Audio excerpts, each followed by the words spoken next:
And get him started. Okay, you got it? Is it REC? All right, let's go ahead and get started for tonight. Welcome to the Louisville Esoteric Society. As most of you received the notices via email, this is a new location. You're probably wondering what happened to the old location. Due to economic situations, they wanted to close the bistro and the use of that facility down earlier than normal. They stopped serving dinner earlier. They wanted us to move our meeting from like 5 to 7 and be out of there by 7. And they wanted us to commit to a certain number of meals sold per time that we're there, and as well as raise the rate on the room. So we needed to find someplace new, and John, fortunately, one of our founders, John Pickard, is a member here and could get us access to use this location. So here we are. Thank you, John. You're welcome, John. A few administrative items. Restrooms, from what I've been shown, are straight across this room here through that door across the way. Women's is just to the left, and men's is you had to take a right and then take a left. Please turn your cell phones off if you haven't already done so.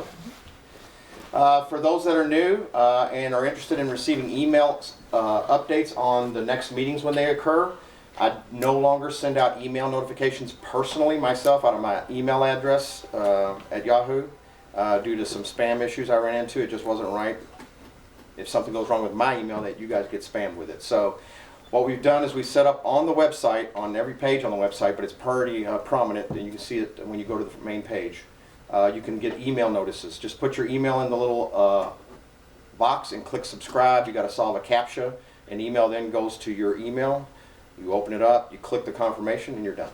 And from that point on, anytime I post something, which is always the 1 week ahead of the presentation, I post what the next presentation's about. You'll get an email about right after midnight that night that I posted. So I'll post it on a Tuesday, you'll get it the next Wednesday. Anything else, John, or? I think that's about it. I'm going to introduce our speaker tonight, and then I'm going to step out and make sure that 1 or 2 people that are going to be late find their way to the room, even though we do have signs that just to be on the safe side, and then we'll sneak back in. Do you have many opening remarks before I run the video? 10, 12 minutes. Okay, so that'll give me time to check in. Okay. Tonight's presenter is Logan McCulloch. He's going to tell you his story with regards to his struggle with Lyme disease and this incredible accomplishment that he did walking the Appalachian Trail. And so it should be an interesting evening. So with that, Logan McCulloch. Thanks, Jim. Thank you all for coming out. Oh, thank you. Thank you. My brother-in-law Steve is going to film a couple of segments tonight because I'm going to do this a little bit differently. Rather than stand up here and talk to you all the whole time, I'm going to join you in the audience and watch me on video. Because I've actually got 2 audiences, and there's definitely some overlap between the 2 that I want to share this information with. One is you all. Now that we're almost 3 years into the Louisville Esoteric Society, it's been a group and an experience that's very, very near and dear to me and very important, and I missed it and missed all of you all greatly in the 5 months that I was out on the Appalachian Trail, having gotten back in December. But I made a lot of new friends, some face-to-face and a lot more virtually while I was on the trail, and these are Lyme patients, chronic disease patients that are all over the United States and all over the world. Lyme is the fastest growing infectious disease in the United States, and probably, although statistics are hard to track, probably in the world as well. Several hundred strains of the bacteria that causes Lyme disease worldwide, different ones in Europe than there are in the United States or Australia, New Zealand, Canada, and many, many other countries. So when I hiked the Appalachian Trail, my original idea was to do something that I loved, that I'd always wanted to do, and that was to through hike the Appalachian Trail. But after almost 2 years and slowly recovering my health from a case of chronic Lyme disease, I wanted to do something more than just that avocation. I wanted to do something with that trip. So I tried to use it as a way to draw attention to this little-known epidemic. Most people have heard the phrase Lyme disease, but the vast majority of people, in my experience and the people I've come to know that have been dealing with this disease, in many cases for 10, 20, 30 years, they don't really know the facts of why this is so widespread, but also why it's so much more serious than most people are led to believe. It's a disease that's causing death and destruction, all over the world. I'm going to talk about the United States primarily. So on this hike, I did videos all along the hike, in part because I wanted to share the experience with anybody that wanted to follow along. So some of the videos were just travelogue, here this great mountain range, and here's where I am today, and where's Waldo, if you will, on the trail. Some of them, though, were about Lyme disease, and I tried to blend the two together, that hopefully people would come and find the YouTube channel and start following my journey. And if you didn't know something about Lyme disease, you might learn some things that would prevent you or your loved ones from ever dealing with what many of my other followers were dealing with, and that's a chronic case of Lyme disease. A case of Lyme that had been misdiagnosed, or just missed completely in its earliest acute stage, and the bacteria that causes Lyme, which is a cousin of syphilis.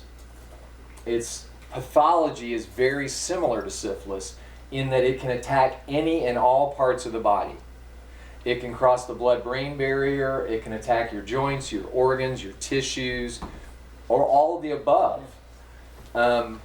It can then mimic many, many other diseases, and that's why it's so often misdiagnosed. But it doesn't just mimic them. There's growing research that if it's left untreated, that this chronic underlying persistent infection can actually manifest into those diseases. And I'm talking diseases that have exploded over the last 50 to 60 years. ALS, MS, rheumatoid arthritis, Parkinson's, Alzheimer's, dementia, lupus, fibromyalgia, chronic fatigue, autism, and the list goes on and on and on. This infection is so virulent that it causes more than just discomfort. It causes disability and death.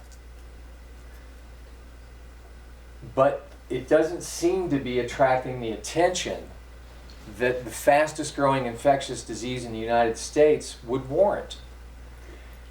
The CDC, while I was on the trail, the Centers for Disease Control, reversed a more than 2 decades long position where they, prior to July of this past year, had been estimating roughly 25 to 30,000 new cases of Lyme disease in the United States on an annual basis. They came out with a press release saying they now revise that to say at least 300,000 cases a year.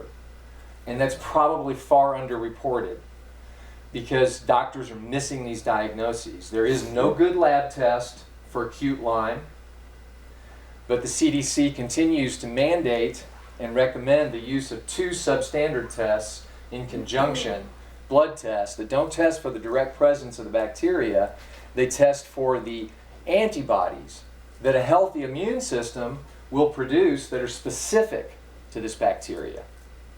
Healthy immune system being a key phrase here, because if your immune system is not firing on all cylinders, you won't produce the antibodies to produce a positive test. If you get the test too soon after a tick bite, because it's generally acknowledged that these diseases, Lyme is usually accompanied by 1 or more co-infections, and I left you some pamphlets and tick ID cards on your chairs. Please, if you're sitting in a chair without one, take one with you tonight. That's part of my mission. That's what I passed out on the Appalachian Trail, and this is the kind of information I tried to pass along to any hiker, picnicker, family outing group, anybody I could get in front of. I would share this information. Because if I had known this information that I'm sharing with you all tonight, I would not have wound up with chronic Lyme disease. I contracted it for sure. It's quite possible that I had it long before this most recent inoculation, this most recent series of tick bites. But in May of 2011, I was on a backpacking trip with my son at Mammoth Cave National Park. Above the caves, there's a great backcountry camping area there with campsites that you're regulated to stay in. You have to stay in these campsites and reserve them. So they're used on a regular basis. And I woke up the first morning we were there with an itchy feeling, that bug bite feeling, and found more than 20 deer tick nymphs, the second stage of the tick life cycle, tiny, tiny, tiny, like the period at the end of a typewritten 12-point sentence. You won't see them unless you are looking very, very, very closely, or now, like I wish I'd done then, wearing very light-colored long pants so you could see these little brown and black flecks that move. I found them all attached to me, and I sat there that morning with my tick tweezers. I was prepared as a backpacker to remove them and thought I got them all off. And because I had a myth in my consciousness that had been put out for decades to the outdoor community and to citizens in general, that if you get these ticks off in 24 to 48 hours, there's little to no chance of enough of the bacteria being transmitted to you to catch one of these diseases, particularly Lyme disease. I found out the hard way that that's completely incorrect. And as I laid on a couch over a good part of the next 2 years, too sick to get up and do anything other than drag myself to work every day, come back and lay on the couch and pull my laptop out and try to figure out how to get well, I found out that that factoid is not based on any scientific research whatsoever. It's based on the feeding process of a tick, which has been researched, and the assumption that the bacteria only resides in the gut of the tick. Because a tick, when it feeds on you, when it's finished, which may be 48 hours or longer, it literally does regurgitate some of the contents of its stomach, because the acids dissolve the glue that its mouth parts use to affix itself to your skin. It uses mouth parts that look kind of like a swordfish snout with serrated edges that pull backwards. That's why a tick is so hard to pull out. But it also secretes a cement because it has to stay attached to you no matter what you're doing in order to get its feeding. It does regurgitate its gut contents to dissolve that, and that's definitely one transmission of the bacteria. But there's been no research to validate that the tick is not carrying the bacteria on its mouth parts, but it could be transmitting it from the moment it bites you. I found out the hard way some bad information out there about tick-borne diseases, and that's one key one. So if you'd like more information on these topics tonight, my YouTube channel is full of videos about topics like that. I did one called Key Lyme Myths Busted while I was in Shenandoah National Park that I hoped would be a good tool that people could just forward to friends. It's just 10 or 11 minutes long. But the key information to prevent somebody from getting sick with chronic Lyme. So unfortunately, I found out the hard way too that the vast majority of the medical community seemingly is relatively ignorant to the facts of Lyme disease. And in November of 2011, I was finally diagnosed properly by a Lyme specialist up in Cincinnati. My sister had to go with me up there because my cognitive problems had gotten so bad, the infection had gotten into my brain, that I couldn't read a map, I couldn't follow directions. She can testify to this. If there was a turn coming 2 miles ahead, she had to keep repeating it to me every 30 seconds because it would just go. My short-term memory was so limited that ultimately I wound up having a choice of leaving my job and applying for disability or taking a crack at through hiking the Appalachian Trail. Mm-hmm. And I chose the latter. And this past December, I got off the trail after almost 1,900 miles from Maine down to North Carolina. Unfortunately, I have a few hundred miles left to go, and I had to get off for what, in 2020 hindsight, were some very good reasons. And I'm really grateful. Those mixed blessings, or blessings in disguise you get sometimes, which ironically Lyme disease actually is a blessing in disguise for me, because it's definitely been a consciousness expanding experience. And I've met some of the most incredible people and had an incredible adventure that I probably wouldn't have had maybe ever. Maybe I never would have gotten to that bucket list item and tried to hike the Appalachian Trail. But I definitely found some purpose and meaning to the experience of having this disease by trying to get out and follow my heart and do something that felt right and good and true to me, and that's sharing this information. So why is it a topic for the Louisville Esoteric Society? The word esoteric means hidden. Well, I also found out there's a lot of hidden information about tick-borne diseases. there's a lot of obfuscation and unanswered questions and things that just don't add up. They don't pass the smell test, the common sense test. And I always try and recommend to people, if you want the best 90 minutes of your time to understand this whole field of tick-borne diseases and why this epidemic is exploding, watch the documentary called Under Our Skin. It's 90 minutes long. It was produced in 2008. It was nominated for an Academy Award, and they're actually working on a sequel right now.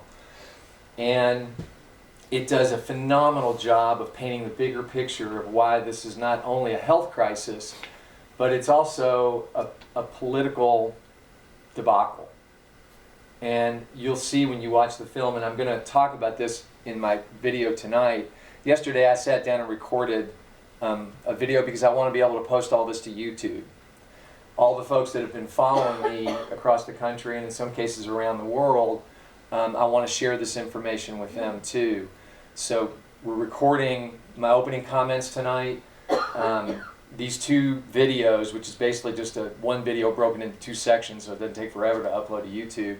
And then we'll have a Q&A after these are done. And I'm happy to answer any questions related to anything I share in the videos or in this opening comments. The videos combined are about 47 minutes, so we should have a fair amount of time for some Q&A. So with that, I'm going to stop there, and we're going to launch the first AV experiment here in our new location. So thank you all for coming tonight. Thank you. So I'm going to fire up that video.